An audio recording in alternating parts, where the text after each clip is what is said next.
अस्सलामुअलैकुम दोस्तों, कैसे हैं आप तमाम लोग। उम्मीद करती हूँ खैरियत से होंगे। तो आप सोच रहे होंगे कि आज मैं आपके साथ क्या शेयर करने लगी हूँ।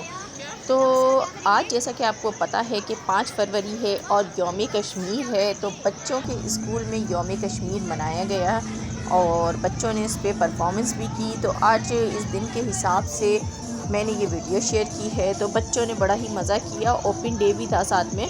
तो यहाँ पर देखें कितना अच्छा ऑर्गेनाइज़ किया गया है, झूले वगैरह लगाए गए हैं, बच्चों के खाने के लिए स्टॉल मौजूद हैं और ये सब जो झूले हैं बिल्कुल कॉस्ट फ्री हैं, तो इनकी कोई भी चार्जेस वगैरह नहीं हैं। और बच्चों ने बहुत ज़्यादा इंजॉय किया है।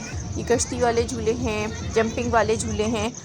तो ऐसे से आप लोगों के बच्चों के स्कूल में इवेंट्स वगैरह होते हैं या नहीं होते, कमेंट बॉक्स में मुझे ज़रूर बताइएगा।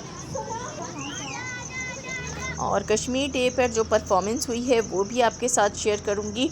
और उसकी जो आवाज़ है सॉन्ग्स की वो मैं वहाँ पर म्यूट कर दूंगी, क्योंकि आपको पता है कि कॉपीराइट आ जाता है अगर हम आवाज़ के साथ शेयर करेंगे। तो आवाज़ को मैं म्यूट करूंगी और दूसरा सॉन्ग लगाऊंगी। तो चलिए इंजॉय कीजिए इसको।